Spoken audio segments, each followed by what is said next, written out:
Hello and welcome. I'm Clueless Mike and you're watching Modelling for Advantage.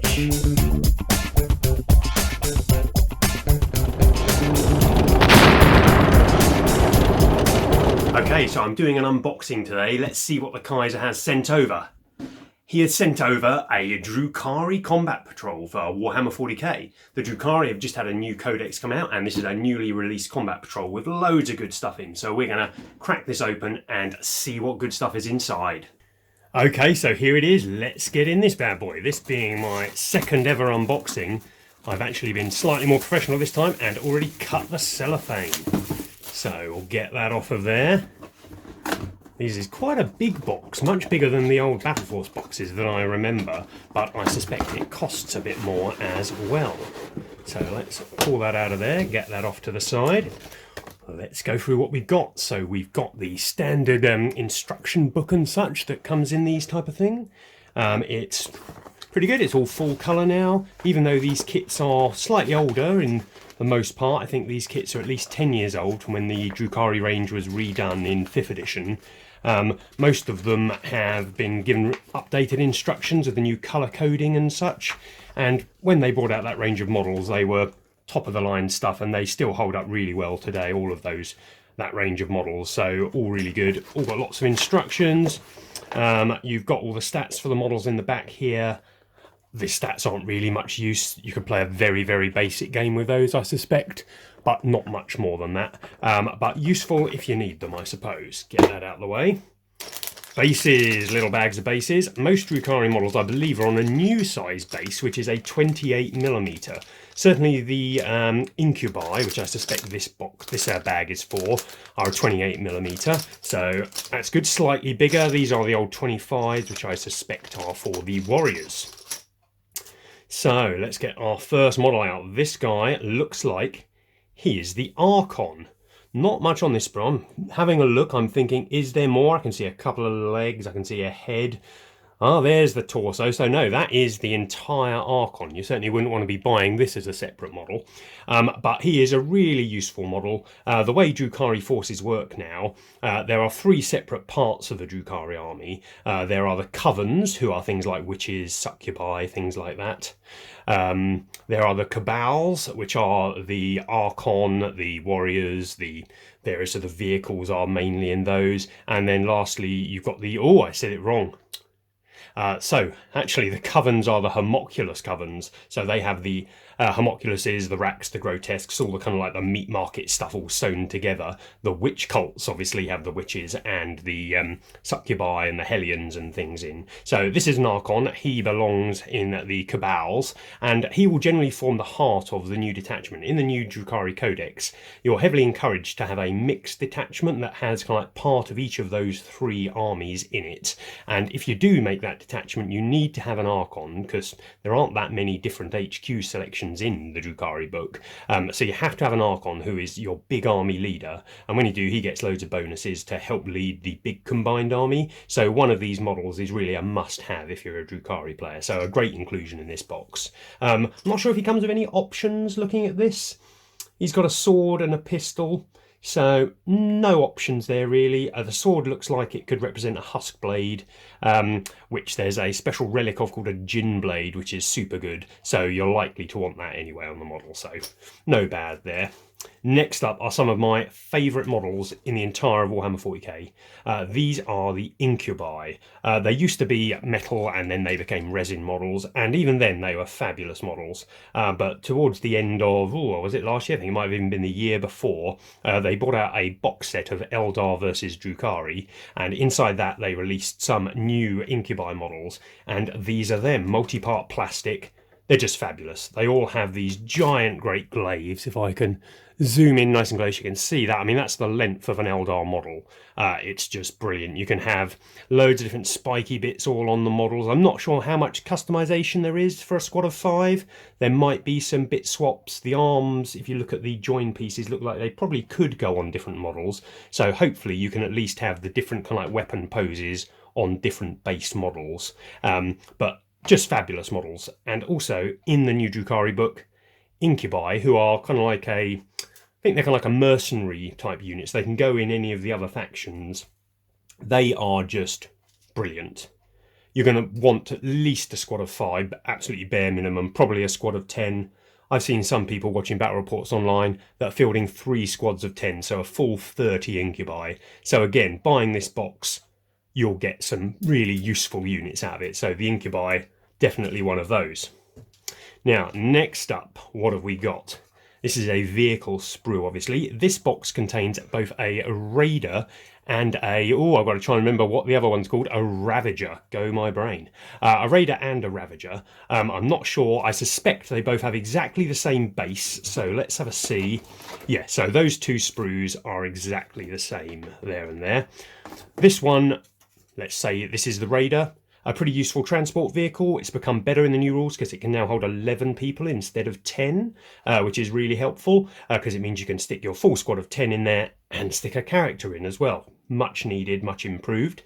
Loads of, excuse me, loads of cool ads on this model. You can see it's got lots of the chains. It's got different things you can stick on the front, loads of little blade vein parts. All kinds of cool stuff on there. And I think when we get to the next sprue, let's put this one over to the side, so we've got one of those. This next sprue looks like it is probably the Ravager upgrade sprue. You can see on there you've got different types of weapon. So the Ravager can take 3 Dark Lances, which will be these ones, or it can take 3 Disintegrator Cannons. If you're building this model, I would highly recommend attempting to magnetise between the 2.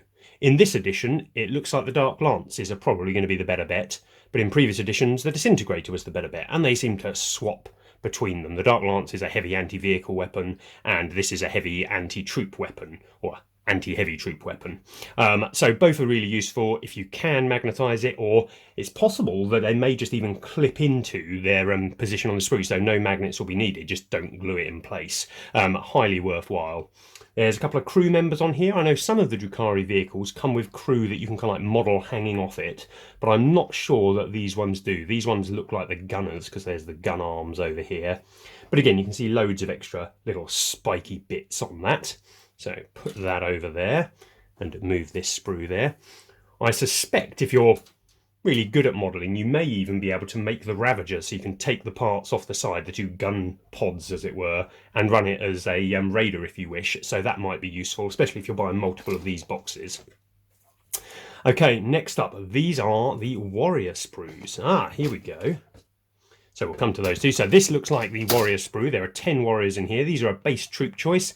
They're really cheap. They've dropped in points in the new codex. They come with poison weapons, so they get to wound anything that's not a vehicle or a titanic creature on a 4+, really useful power. So really great versus Tyranids, against demons, that kind of thing. And just reliable shooting versus anything you know you're going to get 50% of your wounds through. And there are loads of stuff in the new codex where you can take to improve your poison value. This is a really good multi-part kit, loads of posability, comes with lots of different weapon options. We can see here we've got blasters. Don't know what that is, a weird type of weapon. I can't identify Eldar weapons. We've got a Dark Lance you can take there. Various close combat weapons you can stick on the leader of the squad. In the new Drukhari book, if you take a Master Archon, you can upgrade one of your warrior units to be like an elite Cabalite unit instead. They just get better weapon skill, ignore to hit bonuses, so you might be able to kind of like model them in a certain way. I'm just seeing how many heads there are in here for you to play with. Doesn't look like there are a mass amount of heads. I was thinking maybe you could have your normal ones with bare heads and then have all the cool helmeted heads on the ones that were your upgraded version, but I'm not sure there's enough helmets in here to do that. But there are certainly enough doodads to tart up your models quite nicely. So that is those. But then we get to these bottom 2 sprues. Now this is what I think I was talking about earlier. So these look like warriors that you can make to hang off the edge of your raiders. So if we look here, this one is definitely looking like it is hanging around off the side of something. These 2 look like they're standing there. You've got another one here definitely hanging on. So it's quite possible if you don't like that aesthetic, many don't like the aesthetic of having kind of like a troop unit modelled on their transports. I know the old Storm Speeder Scout transport used to have scouts on it, and I've taken those scouts off of mine when I built it and turned them into normal scouts, so you get some extra bonus models.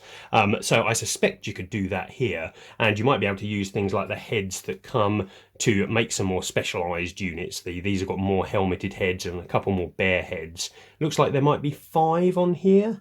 No, there's 4 heads, 5 heads there, so I suspect you get 5 models to stick on. They come with all their weapons and everything. So with the contents of this box and a little bit of modelling magic, I expect you might even be able to get a second squad of warriors out of it, which that would be well worth it. Something I'd quite like to try if I were building the army myself. Good way to get extra value out of your models. So you get 2 of those raider upgrade sprues in there.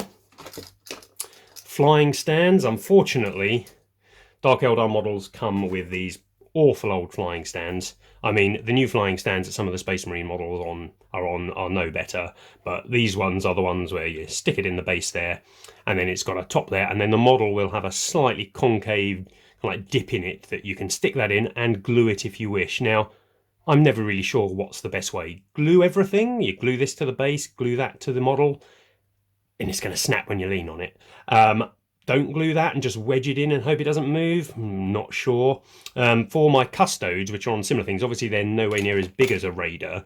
What I do is I cut the ball on top of these in half and then put magnets on top. I stick a stack of about 3 quite thin magnets, getting larger in size, glue them all down, and then stick some gel glue around them just to make sure they're really solidly all held together. And then I stick a big magnet on the bottom of the Custo jet bike, and that holds pretty well, but I'm not certain that would work for a raider. I think you might need to go into even bigger magnets, and then you run into the issue of getting the magnet to stay attached to the small slender stem there. There are options out there. Some people do brass rod and make a hole in the bottom of their model and just stick the brass rod in the base and then up to the model. Do what you fancy. Games Workshop used to do this brilliant little ball and socket joint. So you used to get one of these and it had a ball on the end, but then you've got a socket that you could glue to the bottom of your model and it would pose anywhere you wanted. It would clip and unclip, but they stopped doing those about 15 years ago. Lastly in the box we have some transfers. Some people love transfers, some people hate them, but there seems to be a really good selection here of all the different kind of like things you can make in the army, all the different type of cabals or witch cults or homunculus covens. All the various different ones. There are loads of options there that you could stick on various ones of the models. And that is the box. As you can see, so just to go through again, you get a Ravager, which is a flying tank basically with 3 big guns. You get a 10-man or 11-man now transport as well, which is really good. I think I've pointed at those differently.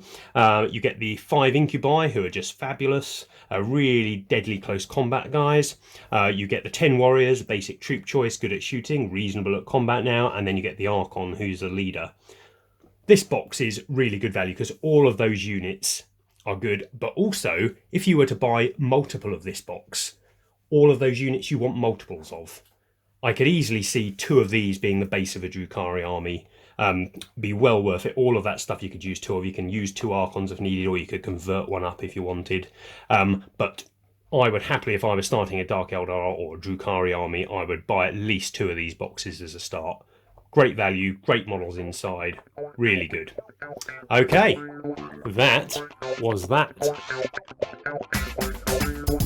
Don't forget to subscribe to the channel if you enjoy our content, like the video, maybe leave us a comment. Thank you. This is newly out to coincide with the, let's just scrap all that bit. Oh,